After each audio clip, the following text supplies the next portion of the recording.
Welcome to the Learn to RV podcast, where road life meets real life. Welcome to the Learn to RV podcast, brought to you today by RV Roofing Solutions. I'm Tasha. I'm Jenn. I'm Jennifer. And this episode is RVing Ain't Always Pretty. Stories from the Bumpy Road. And first, let me just say how hard it was for me to say the word ain't. Because yes, I did live in Arkansas for 12 years, but ain't is not part of my vocabulary. So I have not been calling this episode RVing Ain't Always Pretty. I've been referring it to hug a tree, just not with your RV. I've also been referring to it as Martin Mayhem. And if it can happen, it will, because as Jennifer has been privy to seeing firsthand, if it can happen on the road, it will happen to my crew. As evidence, I think you should title it When Trees Attack. See, that works too. So I don't want to scare anyone off from RVing with this episode, obviously, but I do want people to know what they're signing up for and the types of things that they could experience. So I think maybe we should start off light. So I've got a few questions that I thought we could answer to kind of get us going. My first one is, of all the places that you have broken down or gotten stuck, where has been your least favorite? Know if this would be fair for me to answer, because we've technically only broken down once. I think that's sorry. And how did you like where you got stuck? Actually, we didn't really get stuck. We came up with a solution pretty quickly. We were in Colorado. We have the road. We were coming down the mountainside into Denver area. Is Fort Collins? I don't know. It's been a while. And this was back when we had our 13 passenger van and travel trailer. And I was coming down and kind of taking a turn, and I all of a sudden felt my brakes disappear, which is very scary when you're coming down a mountainside on a turn with so much weight behind you. And all your children in the van. All my children and husband, we were all in the same vehicle at the time. And I was like, oh, crap. And I get pulled over. And my parents were traveling with us at the time. And we start looking at things, and we realize that something's not quite right with the trailer brakes. And so, but there was like not a good place to sit because we're coming down a mountain on a curve. So we're like, okay, we got to move out of here. So we get to a parking lot, and then we start calling around who can see our brakes, who can see them quick, who can take care of them. Well, the closest place was Cheyenne, Wyoming. And you guys are seeing all the flies fly in front of my screen. This is real life, y'all. But Cheyenne, Wyoming was the closest, which was like, gosh, I don't know, 90 minutes, 2 hours away from where we were. Oh, that's not terrible. So I had no choice but to take my time getting there. And then they were very accommodating. I told you it's not terrible at all, but they were very accommodating. But when they took the tire off, the brakes literally fell out into a million pieces. They weren't even in one piece anymore. So it was bad, but they fixed us same day, and we got back on the road. See, I actually have a very similar brake story. It was from our first year on the road. We were coming out of Yosemite. We had gone from one side of Yosemite to the other, and they had assured us that, those spots, there's always cancellations. So we were standing there waiting and filled up our water tank because we were going to do it for another week in Yosemite. And the ranger comes out and he says, I am so sorry. Everybody showed up today. Oh. So we left Yosemite, and if you've ever been to that side of Yosemite, you know that it's 10,000 feet at the top of that mountain. And so there's no guardrails going down. We too had a E350, big passenger van, 1-ton van with a 30-foot toy hauler with no slides, 6 kids.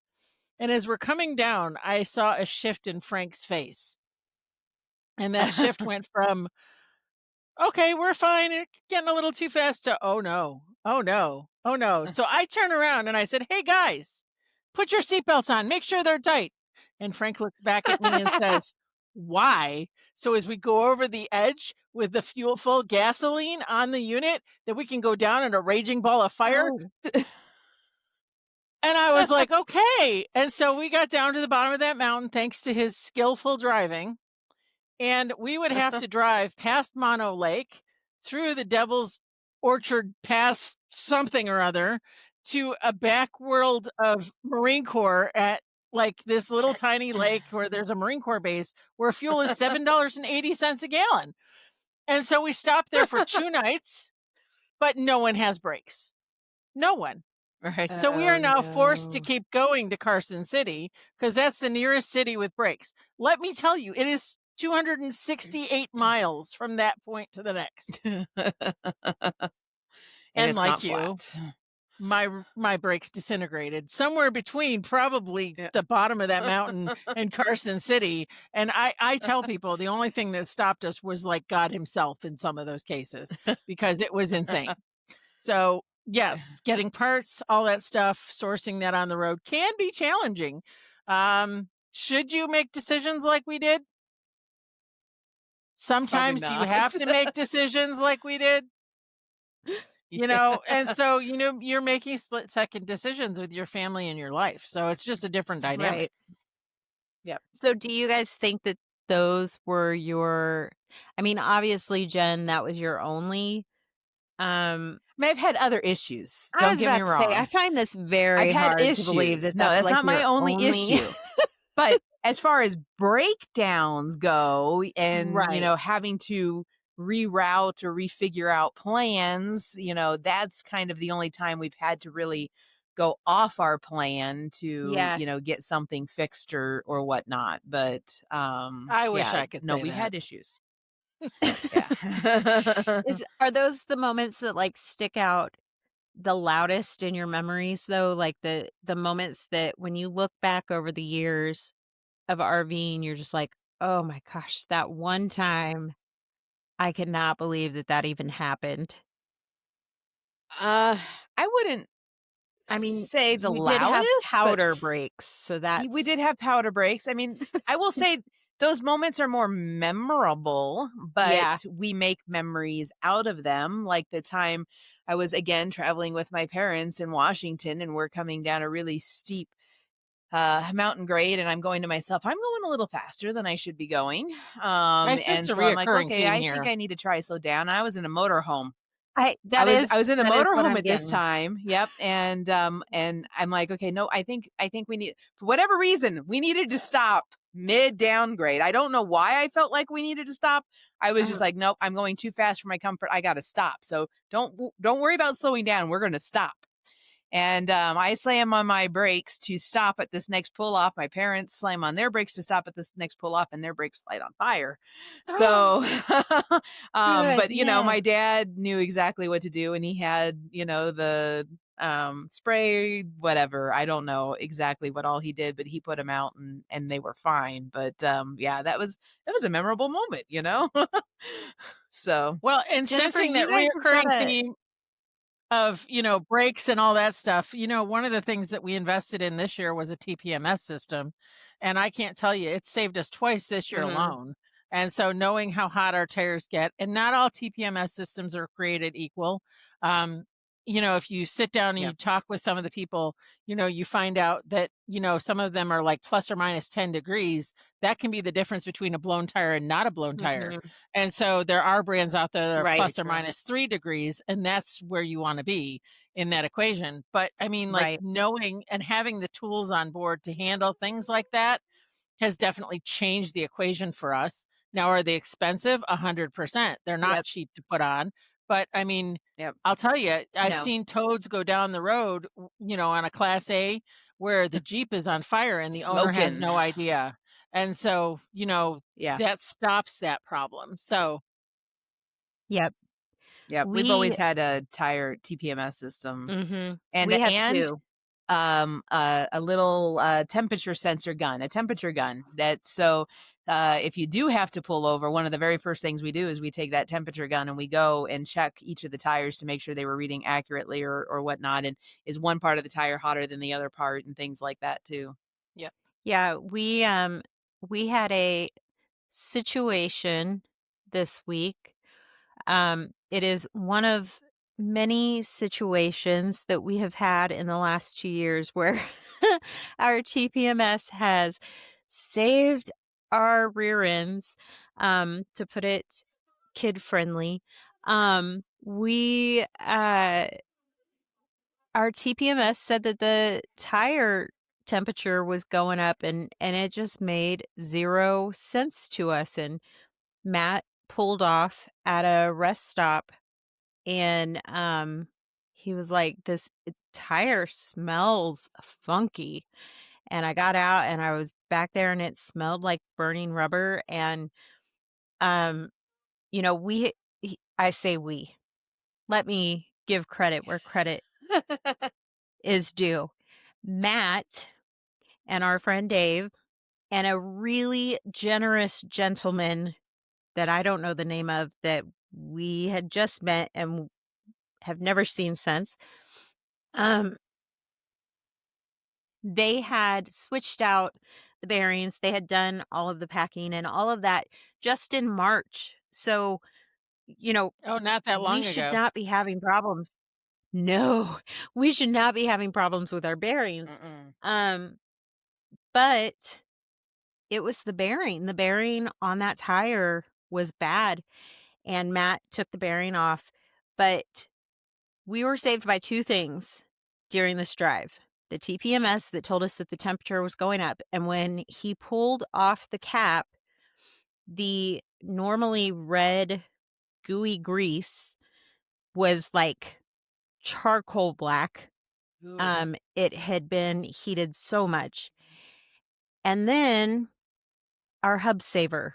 Our hub saver saved our hubs. I I love the hub saver. If you don't know what a hub saver is, look it up. We saw them at several shows. We actually videoed Matt switching out the bearing and everything that he did so that we could post it up on the website for anybody who has never had to switch out their bearing or has never had this experience before. And even Matt, as he was like, "And now we're going to put the hub saver on," even he was like, "I love the hub saver. We met them at a show and I've seen them at multiple shows." And like, We the should hub saver probably is link great. Hub Saver in the show notes this week. We will link So the hub saver in the show notes. And hey, hub saver, we're always looking for sponsors. But no, well, and what you may not know about the Hub that I Saver. think really made a huge difference. So, and what you may not know about the Hub Saver as a vendor in the community, I do know she lost her husband very unexpectedly last year, and so she is still carrying on the company. Oh. And so the Hub Saver is a couple that was in the industry, and he wanted to save people's hubs because more than one of us has had that happen. Yep. The last time we lost our bearings was on a bridge as we were going across the border from, I don't know, it was a big bridge, Mississippi. I don't know. It's where you should never change your hubs, is less than a mile from that bridge. And less than a mile with no exit to get off on. And you have to drive 8 miles across the bridge to get to the place to get it fixed. Because, you have to detach. And yeah, thank God we had a travel van with us, so we didn't have to detach. But, there's nothing like watching the trucks go by. Vroom, as like he's sitting there with his legs under the camper. And so with no shoulder and all of that stuff. So, we should probably talk a little bit about how often you should remove and replace your, bearings and pack them. Right. Do you know the answer to that, Tasha? I would like to say once a year, but I may be wrong. And also, my little setup here is falling apart because what our lovely audience at home may not know is that I'm recording from the back seat of my truck, and my phone is my light. Because it's very dark here. Because you got to do what you got to do to get internet. What you gotta do for the good of the RV community. You know, Right? I'm here for my people. But Well, how yeah, far off am I? So is what? You're on the money, actually. no, No, I mean, you're on like, the money with that. am I So on it's money? actually about every 12 months you're supposed to do it, especially if A you're year. full-time traveling. And so if you're not full-time traveling, that number can change, but it's something to be aware of and keep your eye on. I think I could be wrong, but I think we've had 4 or 5 in the last 12 years where we still have had issues with something related to that. And some of that's heat going down a mountainside, being aware of all that. But, Yeah. hiccups on the road can be far more than bearings. They can be trees attacking your roof, right? Yep. Yes, they can, Jennifer. Yes, I don't know that they she's ready to talk can. about that one yet. Oh, that's a deep cut. That's a deep cut. All right, so here's the story, because I know everybody wants to know why I'm talking about don't hug a tree with your rig. So we get to North Carolina. We had the most amazing journey planned for this year that was going to take us all the way up to Maine and hopefully even up into Canada a little bit. Like, my goal was to see Prince Edward Island. Like, I had big dreams, right? These were my big dreams for 2025. I was very excited about them. And we get into North Carolina, and we we pull into this beautiful park that I will not name because I do want people to go to this park because it's gorgeous. And Matt gets our information and finds the site that they've assigned us to, and we pull up, and he's like, "Man, this, it just looks like a little short, a little narrow, a little just tight. Like, the spot just looks tight for our setup."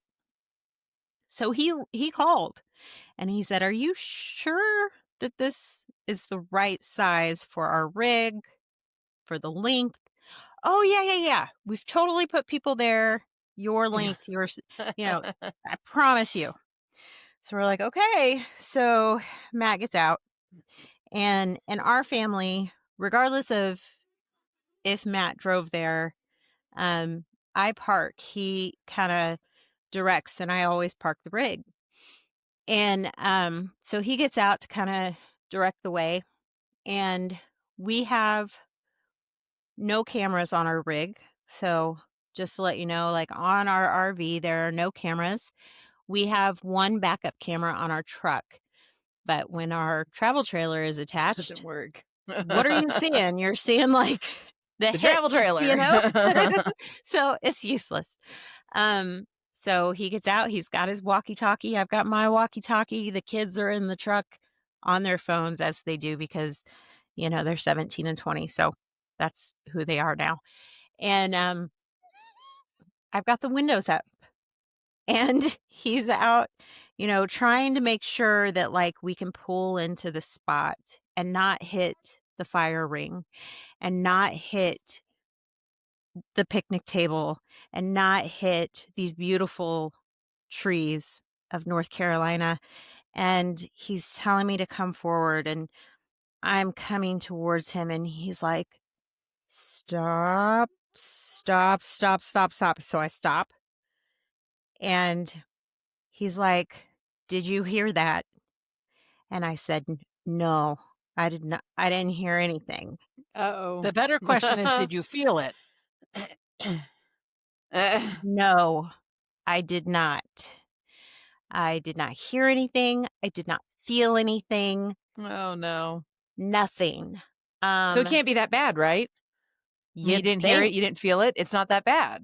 I mean, one would hope, but alas, that is not how that went down. Um, our this is the only thing that we can imagine to be true.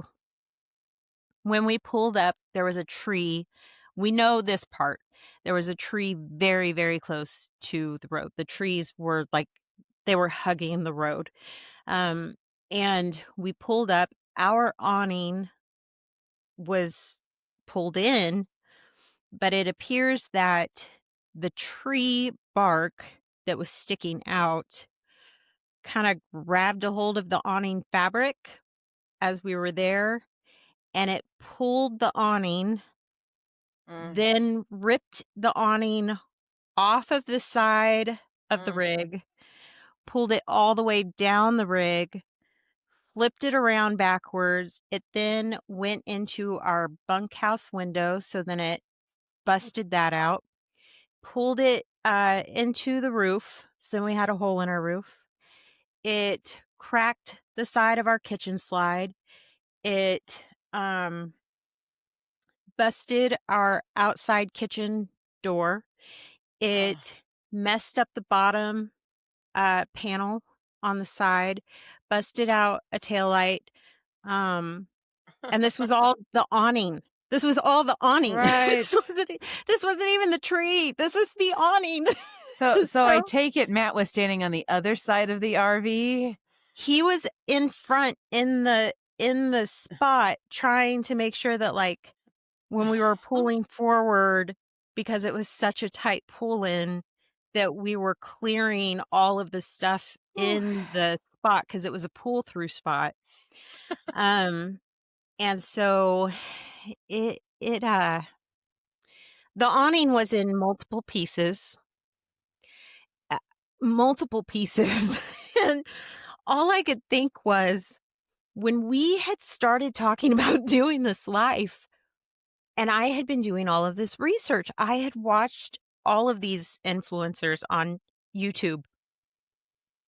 And there was this family that had an incident with their awning. And I was like, how do you do that? Like, it's up against your board. Like, how do you just not Now know you what know. that is? Now I know. And I was just staring at it going, that's how you do that. That is how that happens.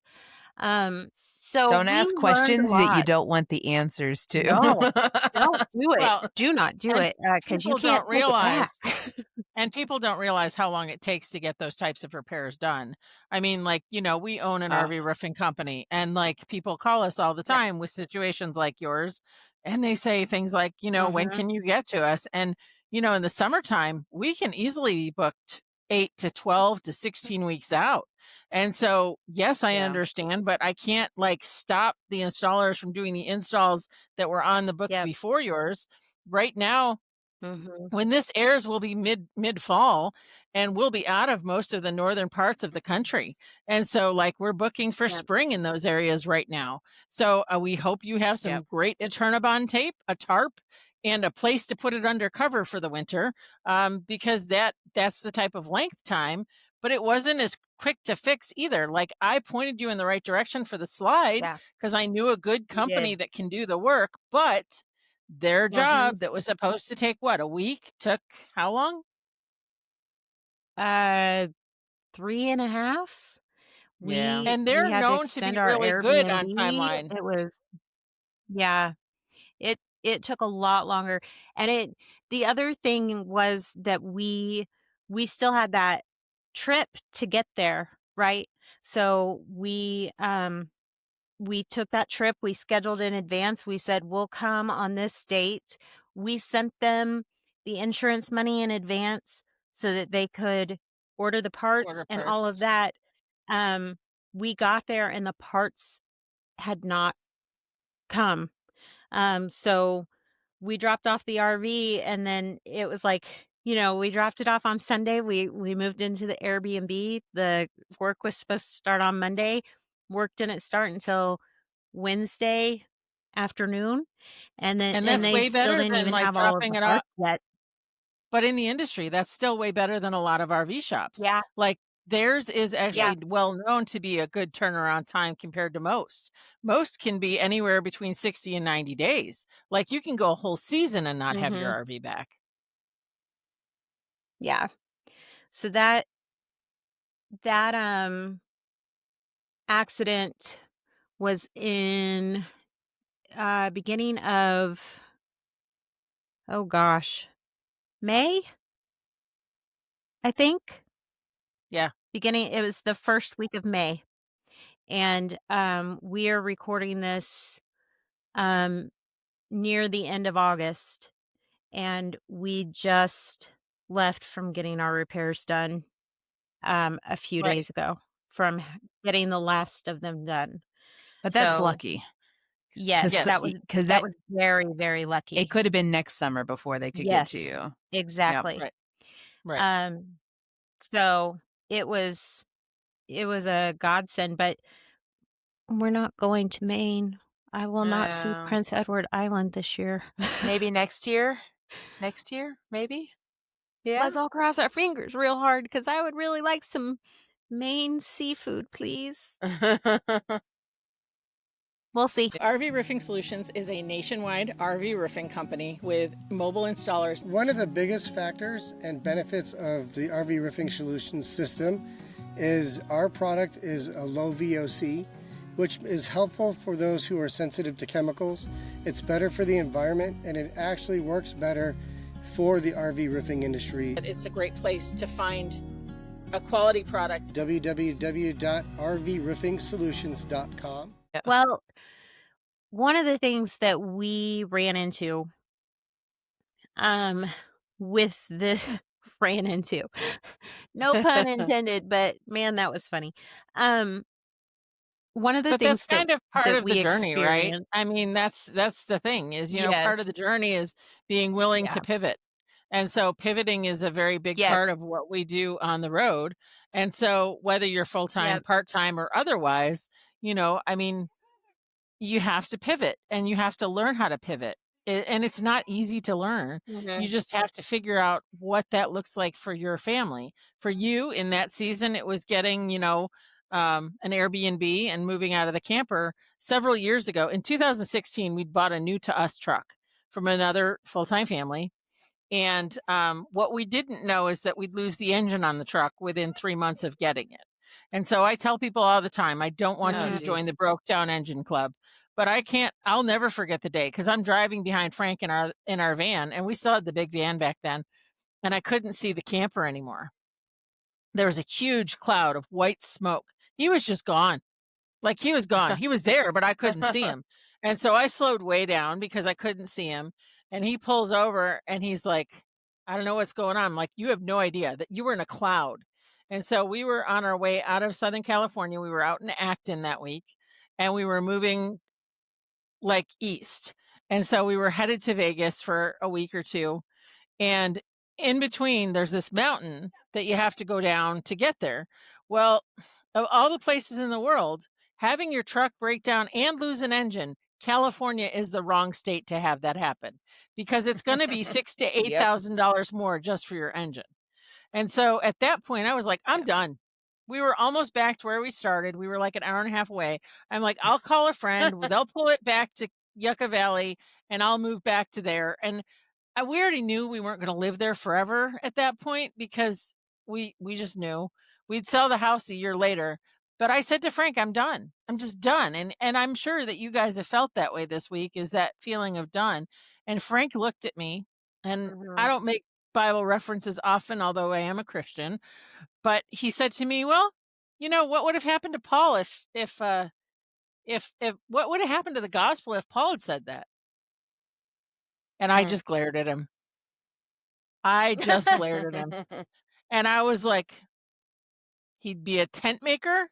Yeah, I mean, and so the reality, though, is simple is, those are the defining moments in this lifestyle where you either choose to push your way through it because it's not easy, or you choose to go back to a sticks and bricks. And there's no wrong answer. It's just some of us are too stubborn to go back to a sticks and bricks. And the truth is, for me, my community's out here. So, it's a different Yeah. dynamic. Yeah.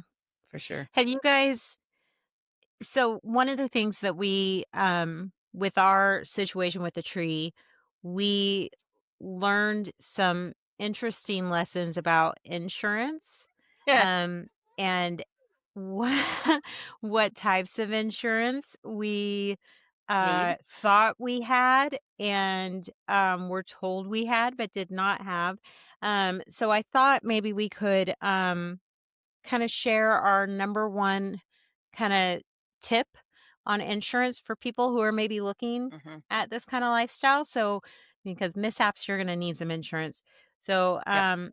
ours was we had set up our insurance from the get go. We had two gentlemen that we had met who were full timers. They did a call with us and gave us a whole bunch of really amazing advice. And one of the things that they said was make sure that you get it insured for replacement cost, Mm-hmm. not for just book costs because RVs depreciate so much. Yep. And so that's what we did. But what we think might have happened is that whenever we got our RV roof redone and we redid our insurance to include that, that maybe they refiled it to not be at replacement and they put it in at the book value. So when we were looking at our repairs, we were literally waiting we found out that it wasn't set up for replacement value like it was supposed to be. It was set up at book value. And every time they said, oh, here's this thing that needs fixed, it was like, is this going to be the dollar amount that pushes it over Over the edge. totaling? Yeah. And that was very scary. That was a very Yeah. scary moment for us. So my big tip is, and we actually we got this from the insurance company. They said when you are working in a situation like this, sometimes it's best to go directly through the insurance company and not through an agent Yep. in your area. So my tip's kind of twofold. Maybe go through the insurance company directly instead of through an agent in your area. But then also, if you're doing RV full time, make sure you're getting replacement cost on your insurance and not book value. It will cost you more, but it will cover you better in the case of an accident. What Yeah. about I you mean, guys? you've got to always check up Uh-huh. on the insurance companies, let me tell you.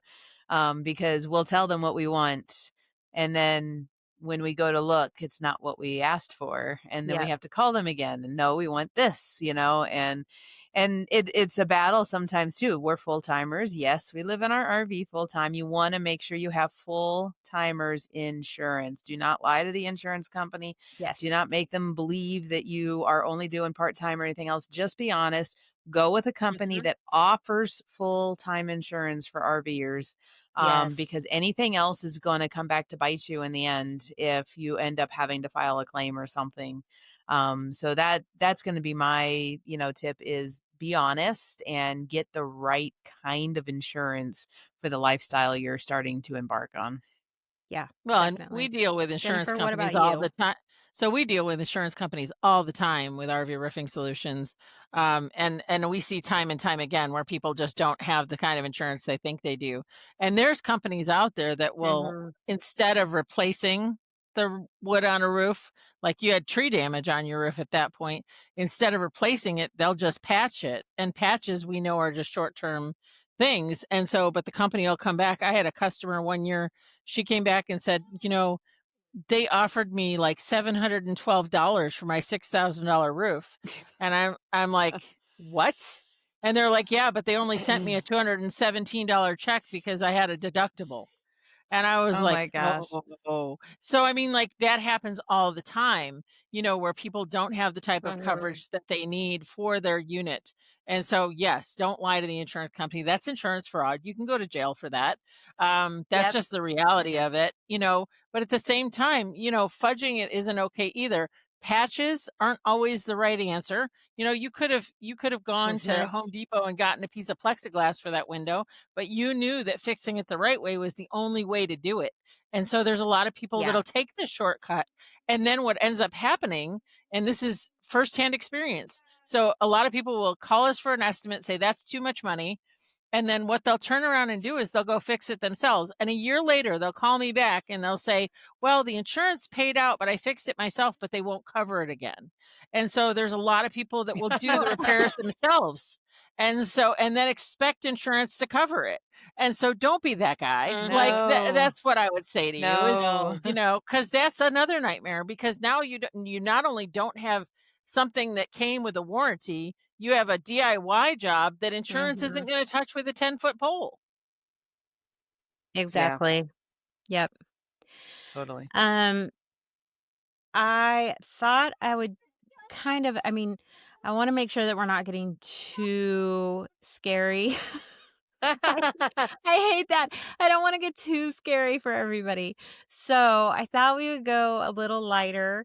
And what is the maybe a mishap that led to an unexpected adventure or discovery during your years of travel? Kind of lighten it up just a little bit before we dive back into the hard days of mishaps on the road.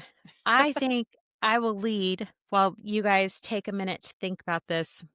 Obviously, the easy, low-hanging fruit is I had a roof that was completely falling apart and a compromised membrane, and I got, Frank and Jenn as friends out of that. That's like really low-hanging fruit, was easy, and took 3 seconds and didn't give you guys any time to think about your answers. So but let me your try roof again. was sticky like flypaper, so that wasn't really a It mishap that you was. could have controlled. So I mean, that gives us the talking I'd go point of walking sometimes through it it's and not leave your fault. footprints. But sometimes it's not your fault. Yes. So I mean, sometimes those That mishaps is very are true. OEM issues. So back in up until 2018, there was a brand that put on Dicor roofs, and they had failure points, and there's many reasons they failed, and nobody knows why, but it's only certain ones, and you just happen to be one of them. But it could be the product that they're cleaning it with. Like everybody says, use Simple Green. Don't use Simple Green. Please don't use Simple Green on your roof. That's a great way to eat your membrane. It gets it just degrades it that much faster.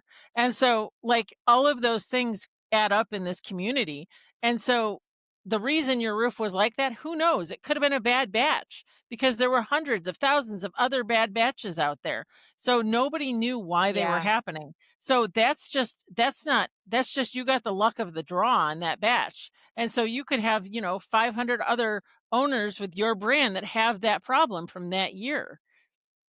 So it's not a mishap you could have controlled at all. It's 500. You could have 500 other new friends. I could. Well, that also, it's I don't know. I was trying to think of positive stories that we could share where mishaps turned into a silver lining, where we found a silver lining in a mishap, and it's like an unexpected adventure or discovery. I discovered new friends, but also that's, a time when strangers helped me out of a jam. That's one of the things that I have found in this community through mishaps that maybe I don't know that I would have found in a different way. But we've had a lot we've had a lot of mishaps, but we've had a lot of mishaps where we've had a lot of opportunities where people have just come up and said, "Hey, can we help?" And we lived in a house for 9.5 years, and you look great for your age. Thanks. We lived in a house for 9.5 years where our neighbors didn't change really. And it was a cul-de-sac, so it was like a short street. And I knew the names of the people across the street from us, and that was just because their kids were our kids' age. Um, but there was not anyone on that street that if we had had anything happen, I don't think a single person on that street would have come out to, like, help and say, "Hey, what can we do to, you know, give you a hand," or anything like that. But I've never had an experience at a campground where someone has not stopped and said, "Hey, can we help you out?" Yep. Right. For sure. And that's been really unique, to experience because I don't know that I've seen that, really since I was a kid. Um, so I don't know. There's hard things in mishaps, but there's also kind of magical things that we've experienced in them. So, For sure. like right now, I'm getting messages from Frank about Is that what those are? about Because I can't read them cleaning without my glasses on. it's messages from Frank about stuff that he's gonna get us to help us take care of our RV. Oh. See, I mean, it happens all the time. Like, um, so, and not just from Frank, people we don't know. Yeah. But I We've mean, been really lucky that way. you do meet strangers and they become friends. And I mean, like, this lifestyle Mhm. is built for that, I think, in so many ways. You know, this is not a mishap on the road necessarily, but our first full-time family we met during the middle of a mishap, and it was a terrible situation. Our son got bit by a dog at a campground, and the dog Mhm. actually took a piece of his nose.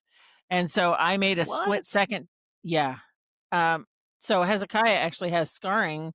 They told us it would grow back. And if you've met Hezekiah and you haven't noticed, that's a good sign. But he's, 21 now, and it did to a certain degree grow back. But the reality is, I made a second decision to trust this family with my little kids. Because as we're driving behind the ambulance, my van decides to, I don't know, throw a spark plug. And I mean, like, everything happened all at the same time that day. And so it wasn't a big problem, but it was enough of a problem that Frank couldn't follow with the van and the kids. And so, I mean, I went in the ambulance to the hospital with Hezekiah, and Frank stayed behind with the little kids for a little bit until, they were situated with this other family. And we, as a military family, we have over the years had to make second decisions on who to trust and who not to trust very quickly a lot of times. And this was no different than that. So Yeah. they were the first full-time family we met, and we've known them 13 years now. And I mean, like, literally this fall, it would be 13 years. And they are settled down in a house. They lived in Bend, Oregon for a while, and they just moved up to Wisconsin where she can help her family.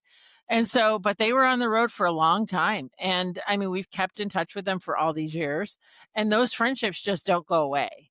And so I think that, recognizing that, and it can be something simple. It can be, helping someone clean a rig. It can be something, just debugging your, whatever. But I mean, it can be hard stuff too. And just knowing the right people. Sometimes for us, it's knowing the installers across the country on our team where we can recommend people for you guys as you're traveling, because we do have a big network. And so knowing, oh, so-and-so's in Washington this summer, reach out to them. And so, sometimes it's just who you know too. Yeah. Well, I wanted to wrap this up with one more question before we go. I wanted to know if you guys were setting out for the first time tomorrow, what is the one piece of advice that you would give yourselves about upcoming mishaps that you may experience on the road?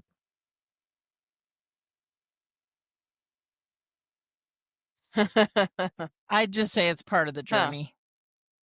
Yeah. Yep. Take it one step at a time. Remember to breathe and find something good in the moment. See, mine is more practical. It always carry extra bearings.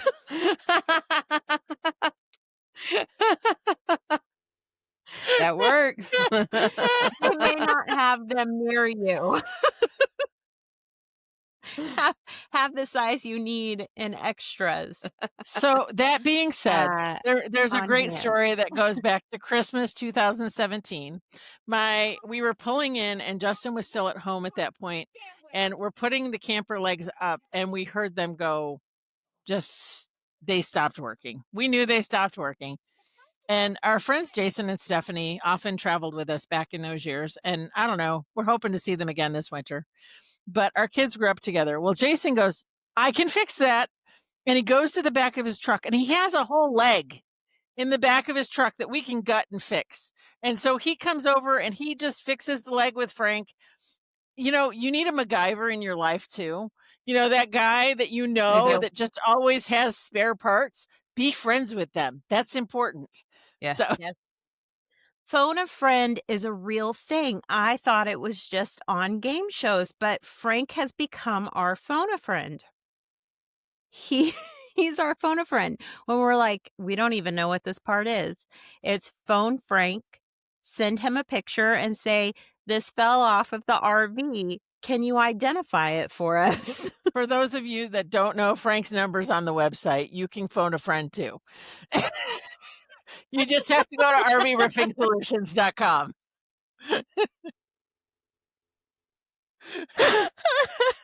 Oh gosh. He may not want us doing the podcast anymore once he realizes that he was just nominated to be everybody's phone a friend. Right. Well, thank you guys so much for taking on the Martin mayhem mishaps on the road. Hug a And tree, thank but you, not with your because rig.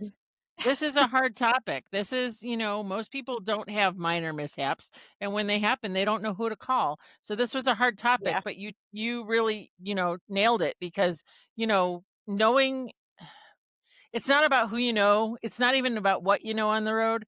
It's about just having the grit to muscle through it. And so you've done that with grace and Yeah. style in the last few weeks.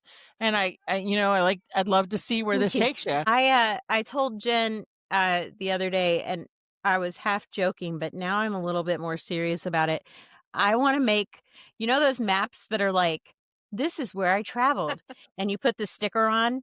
I want to make a Martin Mayhem map to sell, and everybody can buy one for their very own. But like each state is like, a picture of a dumpster on fire, or a picture of a tire blowing out, or so you fill in the state that you had a mishap. I was in New York and a bearing went out, so I get to put a sticker on New York. Yep. And I'm going to put it on the It'd be same fun. the same panel that's got these are the states we've traveled to, and then we can see, have we had How a they mishap in compare. every You know what we should do? We should just make a Well- checklist for everybody that, maybe that's what we need to do for this episode, is make sure there's a checklist of all the things you should be doing annually and quarterly to your rig to make sure that these don't happen to you. Because Yeah. Jenn Yes. must be doing all so of that them. because we No. don't want your bingo card to look like the Martin bingo card. Well, from those of us here at Learn to RV, the podcast, we'd like to thank you for joining us. Please like, subscribe, follow, share, tell all your friends so that they can come and listen to our crazy stories too. And we'll see And if you you have a mishap down story, the road. make sure you mention that in the Sure. Learn to RV podcast group, just so we can share your So stories that I too. don't feel alone. Right? Tasha needs more So I stories. know it's not just me.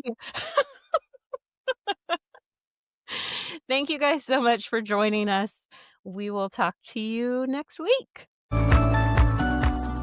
Be sure to join this crazy campfire crew at the Learn to RV podcast again next week. Like and subscribe so you never miss an episode.